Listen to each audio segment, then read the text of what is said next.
Сәлем жігіттер мен қыздар. Бүгін сендерге өте қызық фильмдердің бірін дайындадым.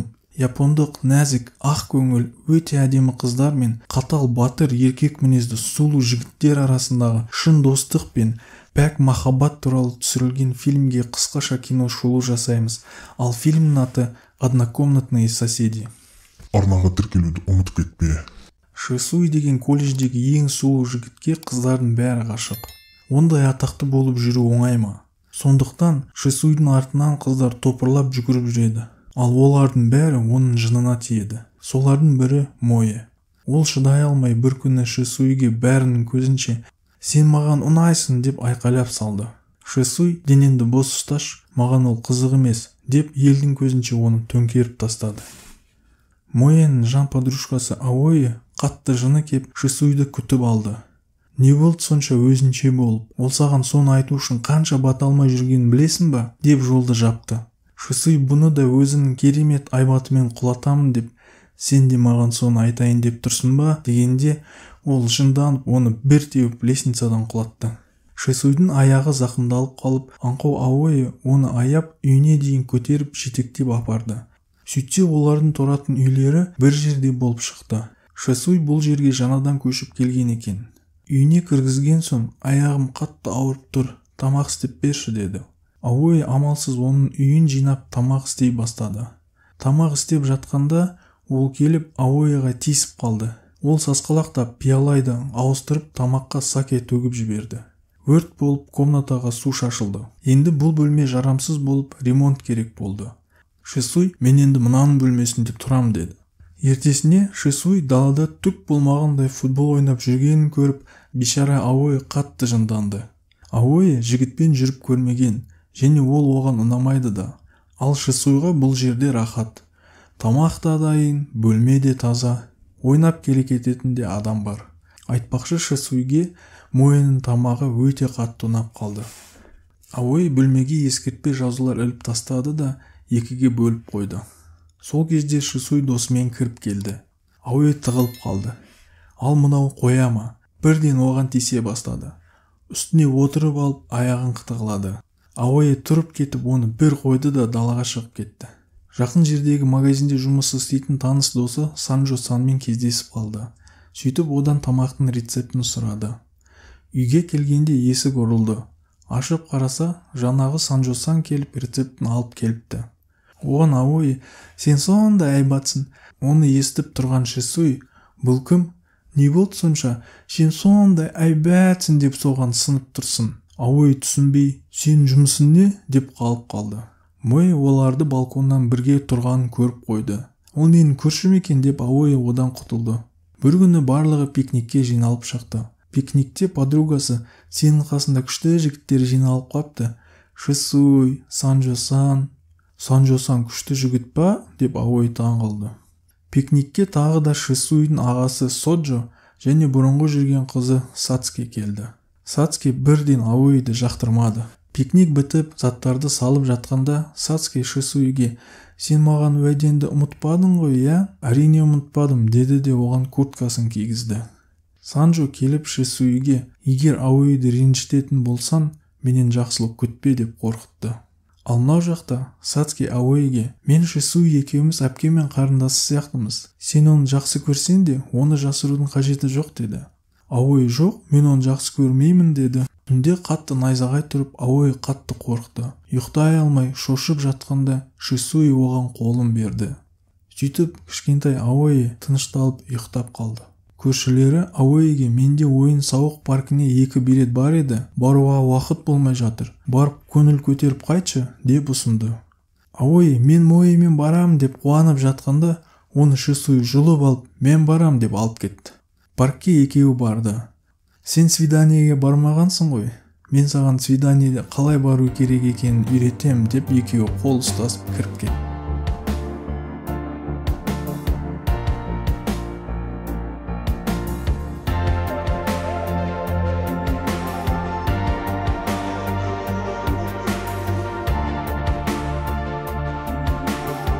Сонында Аои фестивальдің жарнамасын көріп қалды. Оған баруды армандап жүргенін айтты. Және ол жерде үлкен жүрек фейервергі болады. Егер кім сол фейерверктің астында жігіті екеуі сүйісіп тілек тілесе, сол тілектер орындалады. Бірақ өкінішке орай менің жігітім жоқ және ешкімді ұнатпаймын деді. Керек болса мен сенімен барам деп Шисуи қашып кетті. Аои артынан қуды. Бұрышта ұстап алып, дуалға қысып, сүйейін деп жақындап келгенде, Аоидің түріне күлгісі келіп, ары қарай кетіп қалды. Аои болса түсінбей тұр. Ертесіне Моэге бәрін айтты. Моэ, мен онымен тұрам, басында ол маған ұнамайтын, бірақ қазір ұнайтын сияқты деді. Ол маған ұнайтынын білсең де, осылай істедің ба? Бірақ кішкентайынан әрқашан онымен бірге болған Моэ, екеуміз жігіттер үшін ұрыспаймыз деп келісіп едік қой. Ол маған бәрібір қарамайды. Мен саған енді көмектесем, бірақ сен менен еш нәрсе жасырма, жарай ма? Деп екеуі қатты құшақтасып, күліп жүгіріп кетті. Үйге қайтып келе жатып, Аои витринадан әдемі жұлдызы бар цепочка көріп қалды да, осыған ақшам жетсе ғой деп армандап қалды. Үйге келгенде Сацки күтіп тұр екен. Шисуиге неге бұмен тұрып жүрсің деді. Жұмысың болмасын деп Шисуи кіріп кетті. Бақыттысың ба?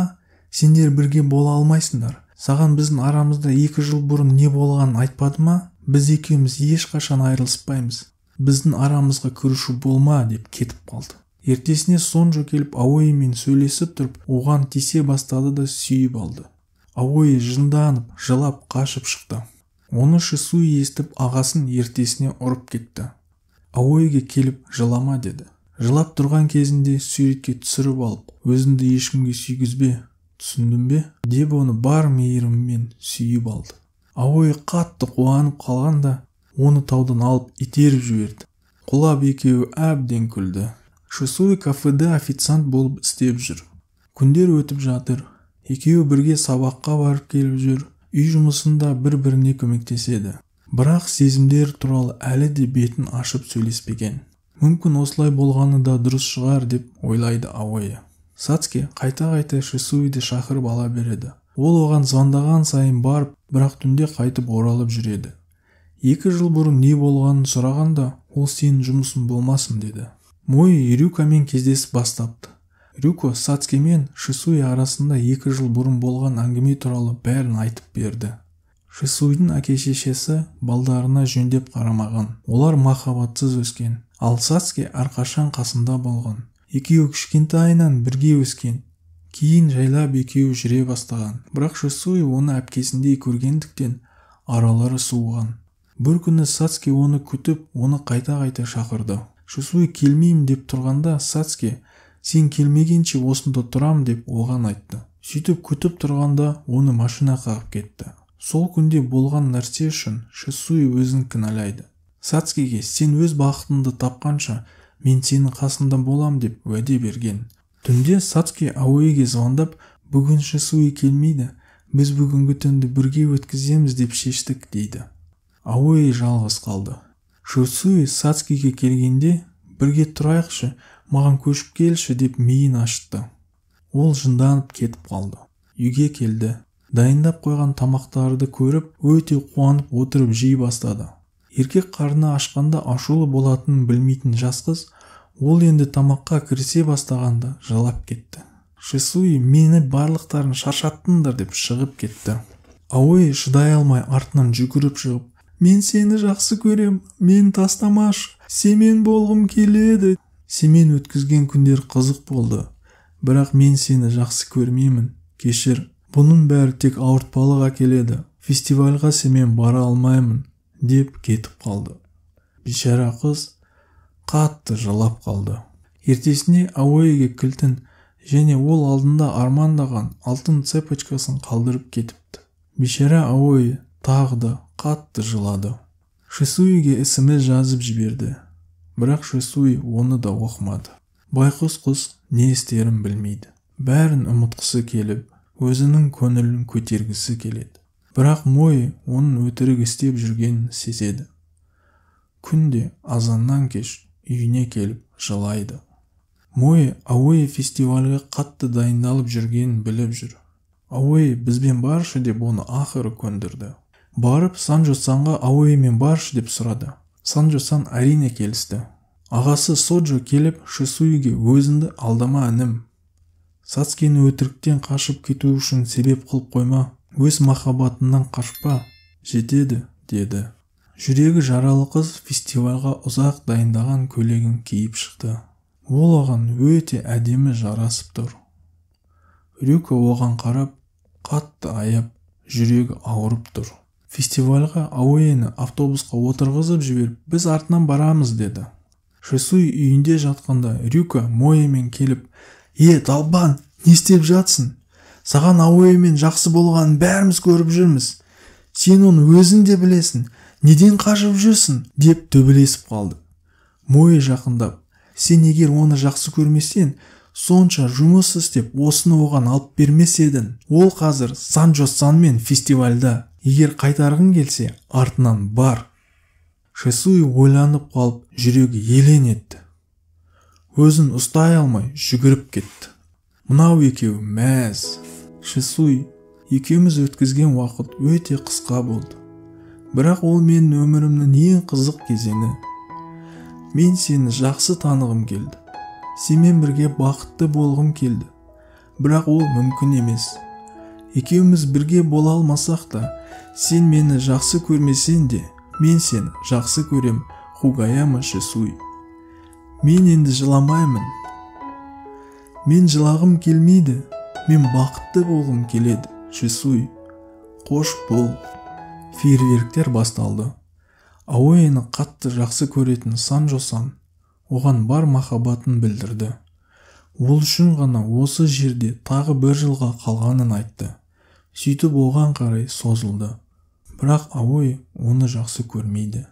Сондықтан ол кетіп қалды. Ауэ келе жатқанда Шисуиді көріп қалды. Екеуі бір-біріне қарай жүгірді. Ауэ, мені кешірші, өтінем, мен жақсы көру дегенді түсінбедім. Және қорықтым. Мен енді қашқым келмейді. Мен сен әрдайым күліп жүрсе екен деймін. Мен енді қателескім келмейді. Өтінем, менің қызым болшы. Маған қалай ауыр болғанын білесің ба? Мені сен осы ауыр сезіммен жалғыз қалдырдың. Ол қандай қиын, білесің ба? Мен көп жыласам да, бірақ осы сезімдерді жоғалтқым келмейді. Сенің қасында бақытты өмір сүргім келеді. Мен әрқашанда қасында болам, Ауэ, деп екеуі құшақтасты. Енді сүйсейін деп жатқанда, анау жынды Ауэның түрін қайттан суретке түсіріп алды. Енді екеуі шынымен сүйісті. Сөйтіп бір-бірінің ыстық сезімдерін қорғап, сақтап қала алды. Осылай фильм аяқталды. Достар, ұмытпай арнаға тіркеліп кетіңіздер. Мен өзіме осы жылдың аяғына дейін 1000 подписчик жинаймын деп мақсат қойдым. Сол мақсатыма жетуге көмектесіңдер, достар. Ұмытпай тіркеліп кетіңдер. Келесі видеода кездескенше.